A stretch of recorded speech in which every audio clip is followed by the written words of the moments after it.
मुझे मालूम है बहुत मुश्किल है वो, जिंदगी भर तो नहीं चलेगा, पर त्यागी प्रॉमिस कर रहा है।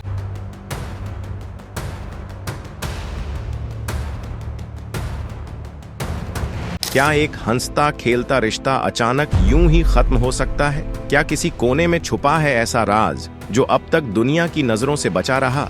दोस्तों, 27 जून 2025 की वो रात सिर्फ एक तारीख नहीं थी, वो एक ऐसा सच लेकर आई जिसने बॉलीवुड से लेकर सोशल मीडिया तक हर किसी को झकझोर कर रख दिया। कांटा लगा फेम शेफाली जरीवाला की अचानक मौत ने सबको हैरान कर दिया, लेकिन असली भूचाल तब आया जब शक की सुई घूमी उनके पति पराग त्यागी की ओर। पुलिस ने क्यों की पराग से घंटों पूछताछ। क्या वो सिर्फ एक दुखी पति थे या कुछ छुपा रहे थे? और अब जो खुलासा हुआ है उसने इस केस की तस्वीर ही बदल दी है। क्या वाकई ये मामला सिर्फ कार्डियक अरेस्ट का था या फिर पर्दे के पीछे चल रहा था कोई अदृश्य खेल? इस वीडियो में हम आपको ले चलेंगे उस रात के हर पल की गहराई में, जहां रोशनी से ज्यादा साए थे और सन्नाटे में भी कुछ कहानियां दबी हुई थीं। तो बने रहिए हमारे साथ, क्योंकि आगे जो जानेंगे वो आपके रोंगटे खड़े कर देगा और सवालों का तूफान खड़ा कर देगा। शुरू करते हैं उस काली रात की असली कहानी से। इसी तरह की और रहस्यमयी जानकारी प्राप्त करने के लिए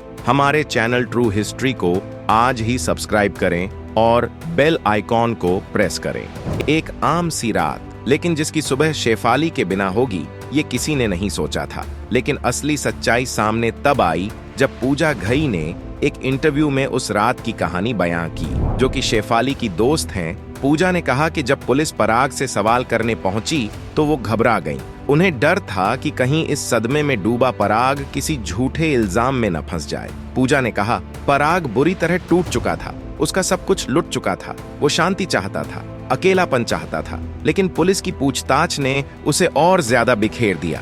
उस रात शेफाली ने डिनर किया था और फिर पराग से कहा कि वो उनके पालतू कुत्ते को टहलाने ले जाए। पराग नीचे गए ही थे कि कुछ ही देर में घर की हेल्पर का कॉल आया। दीदी की तबीयत ठीक नहीं लग रही। पराग भागते हुए ऊपर आए और जो उन्होंने देखा वो किसी बुरे सपने से कम नहीं था। शेफाली की आंखें बंद थीं, शरीर ठंडा और भारी लग रहा था, लेकिन उनकी नब्ज अब भी चल रही थी। पराग ने बिना देर किए उन्हें हॉस्पिटल पहुंचाया, लेकिन वहां डॉक्टरों ने जो कहा उसने सबकी जमीन खिसका दी। शेफाली अब इस दुनिया में नहीं थी। पूजा का साफ कहना था कि ये उन मामलों जैसा नहीं है जहां किसी अपने पर ही शक की उंगली उठती है।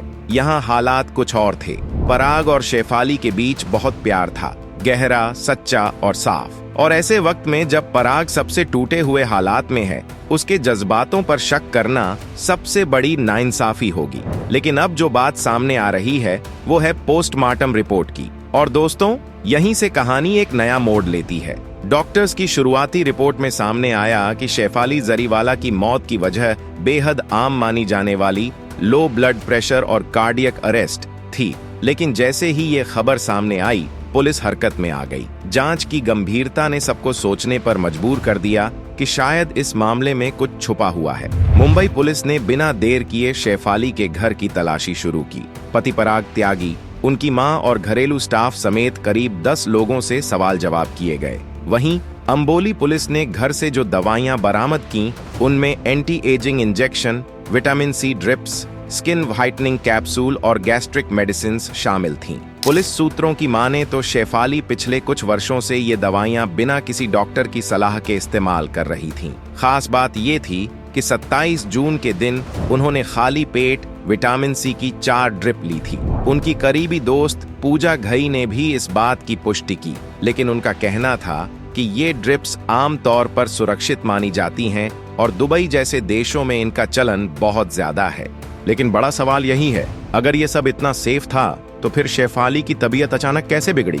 इस ड्रिप को देने वाले व्यक्ति से भी पुलिस ने कड़ी पूछताछ की है। अब पूरा केस पोस्टमार्टम और टॉक्सिकोलॉजी रिपोर्ट पर टिका है, जो ये तय करेगी कि कहीं किसी दवा का रिएक्शन तो इस मौत की वजह नहीं बना। फिलहाल राहत की बात यह है कि शुरुआती ऑटोप्सी में कोई संदिग्ध तत्व नहीं मिला और पराग त्यागी को क्लीन चिट दे दी गई है। दिलचस्प बात यह है कि जिस दिन ये घटना घटी उसी दिन शेफाली के घर पर सत्यनारायण की पूजा रखी गई थी। पूजा घई के अनुसार पूरा घर बेहद शांत, सुंदर और आध्यात्मिक ऊर्जा से भरा हुआ था। शेफाली ने पूरे दिन उपवास रखा और दोपहर में वह वही विटामिन सी ड्रिप ली जो वह अक्सर लिया करती थी।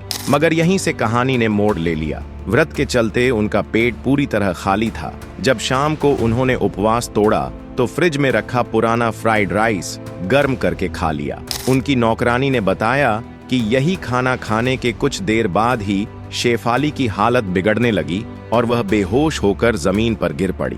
विशेषज्ञों का कहना है कि जब खाना लंबे समय तक फ्रिज में रखा रहता है तो उसमें बैक्टीरिया विकसित हो सकते हैं जो फूड पॉइजनिंग जैसी गंभीर समस्याओं का कारण बनते हैं। और अगर इंसान पहले से ही कमजोर हो, जैसे कि व्रत, डिहाइड्रेशन या लो ब्लड प्रेशर से जूझ रहा हो, तो यह स्थिति जानलेवा साबित हो सकती है। अब सवाल उठता है, क्या एक साधारण विटामिन ड्रिप और कुछ बासी खाना किसी की जान ले सकता है? पुलिस को संदेह है कि शेफाली की तबीयत बिगड़ने के पीछे एक नहीं बल्कि कई कारण एक साथ काम कर रहे थे। उपवास, पानी की कमी, पहले से ही गिरा हुआ ब्लड प्रेशर और ऊपर से एंटी एजिंग दवाओं का लगातार सेवन, इन सब का मिला जुला असर इतना गंभीर हो गया कि उनका दिल ही ब्लड पंप करना बंद कर बैठा। हालांकि यह अब तक सिर्फ एक अनुमान है। असली तस्वीर तो तभी साफ होगी जब फाइनल पोस्टमार्टम और टॉक्सिकोलॉजी रिपोर्ट सामने आएगी। अब बात करते हैं इस केस के उस पहलू की जिसे नजरअंदाज नहीं किया जा सकता,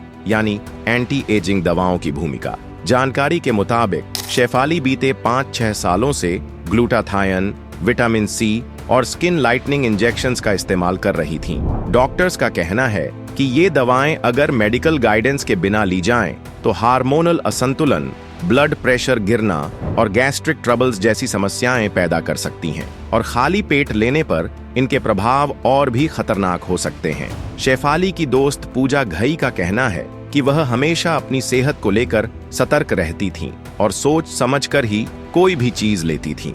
लेकिन फिर भी ये हादसा हो गया। ये बात हर किसी के जहन में सवाल खड़ा कर रही है। क्या हमारे फिल्मी सितारे अब खूबसूरती और यंग दिखने की होड़ में अपनी जान तक खतरे में डालने लगे हैं? योग गुरु बाबा रामदेव भी कहते हैं, लोग आजकल हेल्दी लाइफस्टाइल की जगह शॉर्टकट्स और दवाओं की तरफ भाग रहे हैं, जिसका नतीजा कम उम्र में मौत के रूप में सामने आ रहा है। उनका कहना है कि मानव शरीर की प्राकृतिक उम्र 150 से 200 साल तक होनी चाहिए, लेकिन हम अपने ही हाथों से उसे तबाह कर रहे हैं। शेफाली के मामले ने लोगों को बॉलीवुड की दिवंगत एक्ट्रेस श्रीदेवी की याद दिला दी। बोनी कपूर ने एक बार कहा था कि श्रीदेवी ने नमक खाना लगभग बंद कर दिया था, जिससे उनका ब्लड प्रेशर हमेशा लो रहता था। डॉक्टर्स ने उन्हें चेताया भी था, लेकिन उन्होंने इसे हल्के में लिया और नतीजा सबके सामने था। शेफाली के साथ भी कुछ ऐसा ही हुआ। उपवास में रहकर खाली पेट दवाएं लेना उनके शरीर पर भारी पड़ गया और उनकी हालत इतनी बिगड़ी कि वह उबर ही नहीं सकी। क्या ये सब सिर्फ इत्तेफाक है या फिर बॉलीवुड में ऐसी घटनाएं अब आम हो गई हैं? यहाँ हम आपको स्पष्ट कर दें कि पराग त्यागी को पूछताछ के लिए अवश्य बुलाया गया था, लेकिन अब पुलिस द्वारा उन्हें क्लीन चिट दी जा चुकी है, अर्थात वे इस मामले में निर्दोष पाए गए हैं। शेफाली के फ्राइड राइस खाने और फूड पॉइजनिंग से जुड़ी बात की अभी तक किसी भी मीडिया चैनल द्वारा पुष्टि नहीं की गई है। दोस्तों, अगर ये कहानी आपको सोचने पर मजबूर करती है तो इसे कृपया वीडियो को पसंद करें, साझा करें और हमारे चैनल को सब्सक्राइब करना न भूलें। धन्यवाद।